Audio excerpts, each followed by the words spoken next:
น้าที่จับกลุ่มแก๊งรับจ้างอุ้มบุญทั้งหมด 26 คนประกอบด้วยนายหน้าชาวจีน 3 ราย และเด็กตั้งครรภ์อายุต่ำกว่า 18 2 ราย ระหว่างเดือนกุมภาพันธ์ถึงเดือนมีนาคม พ.ศ. 2568 เจ้าหน้าที่ผู้เชี่ยวชาญกรมตำรวจป้องกันความสงบและกองปราบปรามการค้ามนุษย์กรมตำรวจกระทรวงความมั่นคงสาธารณะพบโฆษณารับสมัครแม่อุ้มบุญในโซเชียลมีเดียหลายครั้งซึ่งเป็นการโฆษณาที่ไม่เกรงกลัวต่อกฎหมายเมื่อวันที่ 3 เมษายนที่ผ่านมาเจ้าหน้าที่ตำรวจประสานงานกับหน่วยงานที่เกี่ยวข้องจับกุมแม่หญิงตั้งครรภ์แก๊งอุ้มบุญที่โรงพยาบาลแห่งหนึ่งในแขวงหลวงน้ำพาจับกุมผู้ต้องหารวม 26 รายเป็นชาวลาว 21 ราย จีน 3 ราย และพม่า 2 ราย จากการค้นสถานที่พบคอมพิวเตอร์ 7 เครื่องตรวจเอ็กโคหัวใจ 3 เครื่อง ตู้เก็บอสุจิควบคุมอุณหภูมิ 8 ตู้กล้องจุลทรรศน์ 5 เครื่อง ภาชนะปลอดเชื้อ 1 ใบ เครื่องบันทึกข้อมูล 1 เครื่อง เตียงผสมเทียมและเตียงคลอดบุตร 2 เตียง ตลอดจน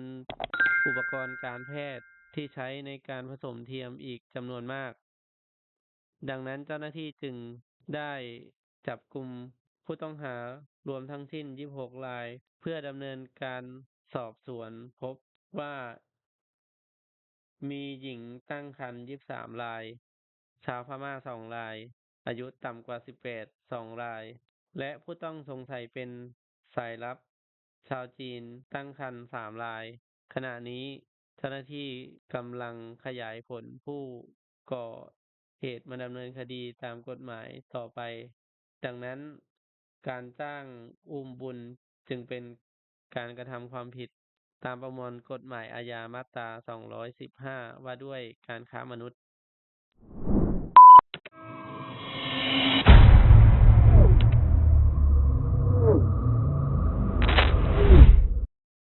บรรยากาศการซ้อมสวนสนามกองทัพประชาชนลาว ณ นครโฮจิมินห์ ประเทศเวียดนาม ในงานเฉลิมฉลองครบรอบ 50 ปีปลดปล่อยเวียดนามใต้ เมื่อค่ำวันที่ 22 เมษายน พ.ศ. 2568 กองสวนสนามกองทัพประชาชนลาวนำโดยพันเอกสมแพงแก้วศิลา ผู้บังคับบัญชาการกองพันที่ 11 หัวหน้าคณะกองทัพประชาชนลาวฝึกซ้อมสวนสนามจริง ณ นครโฮจิมินห์ ประเทศเวียดนาม ท่ามกลางบรรยากาศที่คึกคัก ชาวเวียดนามจำนวนมากรอชมขบวนพาเหรดของกองทัพประชาชนลาว กองสวนสนามกองทัพเวียดนาม และกองสวนสนามกองทัพกัมพูชา ทั้งนี้เพื่อให้กองสวนสนามกองทัพประชาชนลาวคุ้นเคยกับขบวนสวนสนามจริง ตลอดจนฝึกฝนความแข็งแกร่งทางร่างกายและจิตใจให้กองสวนสนามกองทัพประชาชนลาวพร้อมที่จะเข้าร่วมขบวนสวนสนามเฉลิมฉลองครบรอบ 50 ปี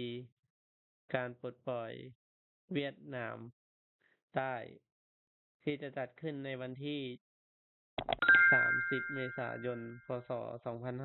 2568 ด้วยคุณภาพและผลงานที่สูง